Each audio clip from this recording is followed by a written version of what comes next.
Comment allez-vous? Très bien. Ok. Aujourd'hui, on va parler d'un sujet très important. Hein, déjà, tous les sujets qu'on aborde ici sont très importants. Alors, les surdoués. On entend parler des surdoués. On s'est dit que ce sont des personnes très intelligentes. Bon, c'est ce qu'on sait. On n'en sait pas plus. Déjà, vous allez nous dire qu'est-ce que c'est qu'un surdoué? Une personne caractérisée, une personne appelée surdouée, c'est une personne qui a un haut potentiel intellectuel et dont le QI est supérieur à 130. Après des tests, parce qu'on ne peut pas définir une personne qu'elle est surdouée simplement sur certaines bases, il faut des tests. Le QI, c'est le quotient intellectuel. Voilà. Oui. Et il faut faire des tests auprès des psychologues spécialisés dans ce domaine pour déterminer sur votre enfant le niveau du QI de votre enfant. Et suite à cela, on peut définir qu'un enfant est surdoué. Alors, on peut dire que vous êtes un peu psychologue spécialisé? Non, non. Il y a des psychologues spécialisés, spécifiques qui sont là, qui sont là pour déterminer si votre enfant ou la personne est surdouée. Alors, on va aller pas à pas. Il y a le petit Anjoal là qui commence à pousser et tout. je remarque certaines choses. Qu'est-ce que je remarque et comment je détecte cela? Déjà, la curiosité, ça c'est la base. Le point de départ, les personnes surdouées sont des personnes très très curieuses, des personnes qui posent toujours des questions, des personnes qui aiment lire, des personnes qui ne se conforment pas aux principes de fonctionnement de la méthodologie à l'école. Des personnes qui ont une grande capacité, une grande mémoire, une capacité facile, ils aiment travailler, ils aiment étudier, ils aiment apprendre, ils aiment toucher à tout. Ce sont déjà des éléments, des signes annonciateurs que votre enfant peut être un surdoué. Voilà. Alors, c'est vrai que vous avez parlé des personnes curieuses, des enfants curieux, parce que c'est déjà tout petit qu'on commence. On est très curieux, on aime lire et tout. C'est vrai qu'il y en a beaucoup qui aiment lire, qui sont très curieux, qui posent beaucoup de questions, surtout les enfants de maintenant. Mais il faut remarquer un peu plus que les autres. C'est bien cela. Oui, effectivement. Il faut constater que la capacité de compréhension, d'assimilation est différente, est supérieure à celle des autres. Les enfants surdoués sont des enfants qui sont en avance sur le temps, en avance sur les autres élèves. Vous prenez un enfant surdoué, normalement qui devait être au primaire, se retrouve au collège. Voilà, il y a des cas comme ça, où des enfants qui facilement, alors que d'autres sont en train d'apprendre à lire, eux déjà, ils sont capables de lire des romans, des livres, ainsi de suite. J'allais même vous demander, à l'école, on a vu des personnes, des amis de classe, en classe de 4e, qui vont passer le BPC. Qui ne sont pas en 3e, qui vont passer le BPC et qui ont le BPC. Moi, mon exemple, par exemple, une amie de classe en première qui a passé le bac, qui a eu le bac en classe de première, est-ce que ces personnes sont considérées comme des surdoués? Pas forcément. Pas forcément, parce que si elle a une certaine aptitude, elle est disciplinée, organisée, elle prend le temps de s'organiser, planifier son temps d'études. Évidemment, si elle a suivi une bonne préparation, elle peut avoir les examens en classe intermédiaire. Mais cela ne la qualifie pas comme une personne surdouée. Voilà. Mais si, après le test, après vérification, on peut déterminer. Comme je le dis, la détermination d'une personne qui est surdouée est conditionnée par le test. OK. Oui. Parce que c'est vrai que ce que vous dites, c'est très intéressant, mais je voudrais savoir, ma question elle est un peu folle. Hein? Est-ce qu'il y a des dosages? On peut dire que cette personne est superbement surdouée ou cette personne est un peu surdouée. Est-ce qu'il y a des permettez-moi le mot, dosage? Oui, il y a des dosages parce qu'il y a des personnes, quand on dit dont le QI est supérieur à 130 à 145. Et ces personnes, soit elles sont hypersensibles et ces personnes aussi, elles sont hyperactives. Ce sont des personnes dont la pensée est en arborescence. C'est-à-dire, à tout moment, elle a une idée, elle développe d'autres idées au fur et à mesure. C'est une personne... Donc, on peut identifier différents niveaux de surdoués. Voilà. Il y a des surdoués qui sont capables d'être... Je prends l'exemple d'un élève à l'école. Il y a certains qui sont capables d'être forts dans toutes les matières, arriver à comprendre, à avoir de très bonnes moyens dans toutes les matières. Et certains, c'est dans des domaines bien spécifiques. Voilà, donc à partir de là, on peut déterminer que lui, peut-être, il a un QI supérieur à 130 ou 145, ou il est à cheval entre 130 et 145. OK, je rappelle que vous êtes responsable des cours à super surdoués. On va aller un peu dans la pratique, pour mieux comprendre. Comment on détecte véritablement cela? Vous parlez de QI à 130, 140. Comment on fait le calcul? Comment ça se passe? Ce n'est pas un calcul qui est fait, en fait. Ce sont des tests. Voilà. La personne chez qui on détecte des signes d'être surdoué va subir les tests, va passer les tests. C'est quoi le test? Le test, il y a différents tests. Il y a le test de compréhension verbale, il y a le test de la vitesse de traitement des sujets, la capacité visio-spatiale, et il y a différents tests encore qui s'ajoutent. Donc, c'est à la suite de ces tests, le résultat qui permet de déterminer si votre enfant est surdoué ou pas.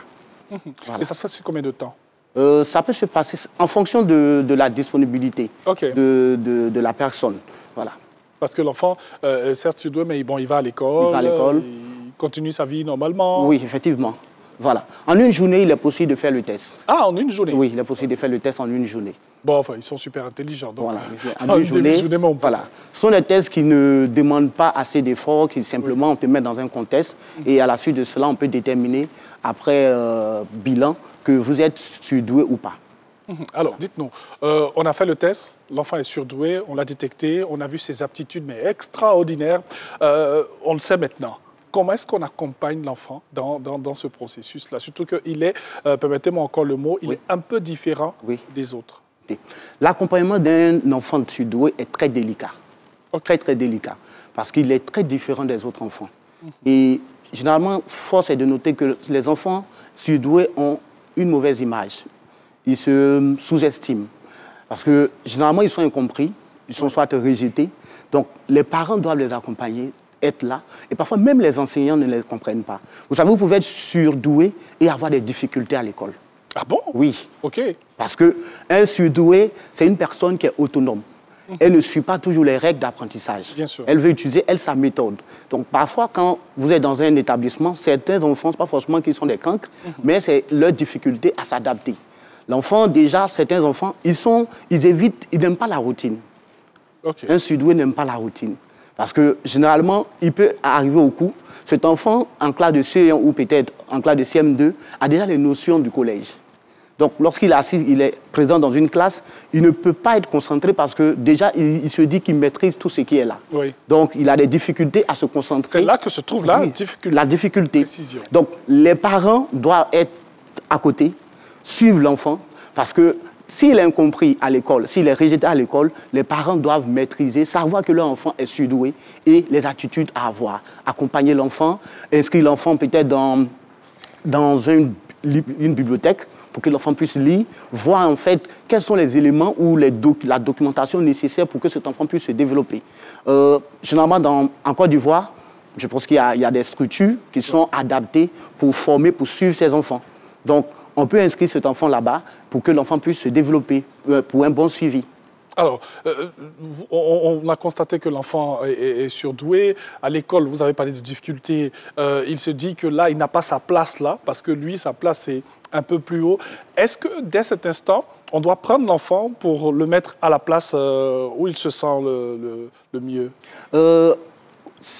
Normalement, terre à terre. Hein, oui, terre à terre. Par exemple, il est au CM2, voilà, mais il réfléchit comme quelqu'un qui est en classe de 3e, parce qu'il a un QI très élevé.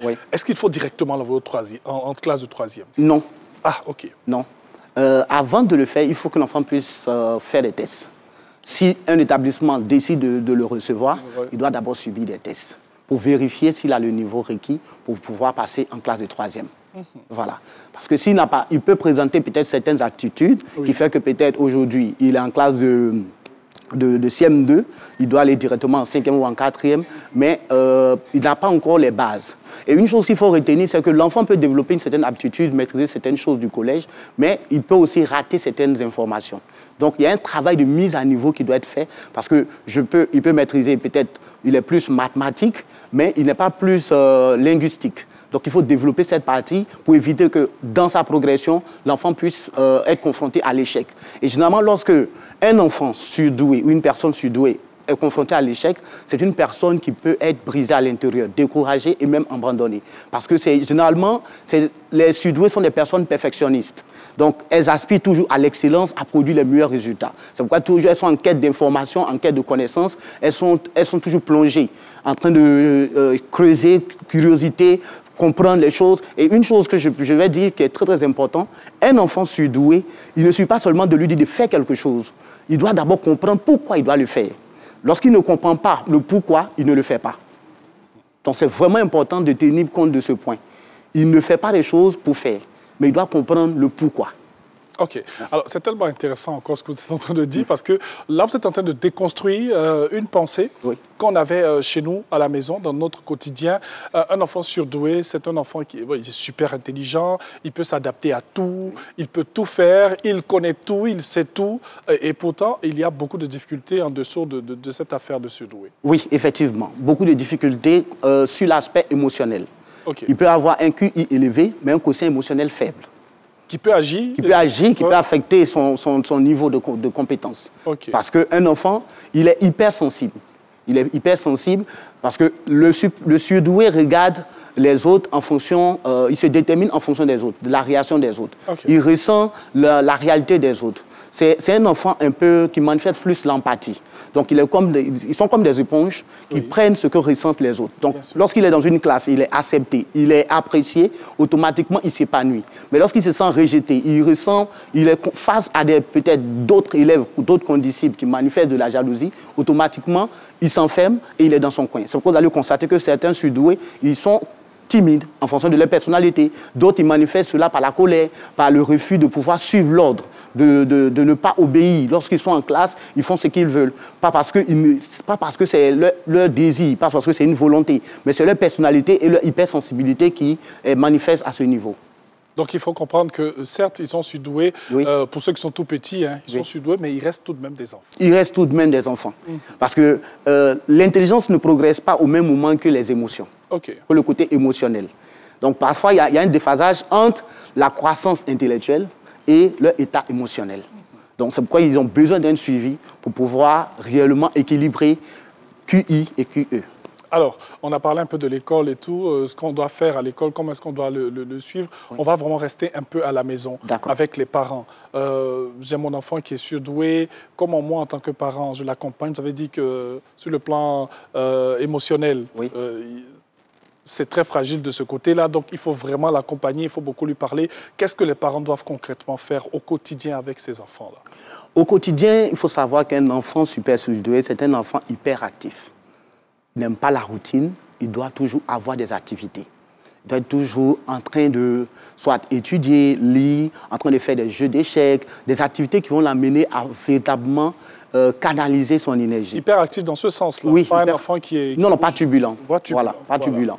Voilà. Et aussi pratiquer des sports. Il faut qu'il soit inscrit peut-être pour pratiquer un sport, pour pouvoir mieux canaliser son énergie et aussi développer l'apprentissage, soit apprendre des instruments de musique, ainsi, tout ça, ça va contribuer à la croissance de cet enfant. Et aussi, être à l'écoute. Si vous avez 3 enfants ou 4 enfants et l'un de ces enfants est surdoué, cet enfant mérite plus d'attention. Ou bien il a besoin, pas mérite, mais il a besoin de plus d'attention.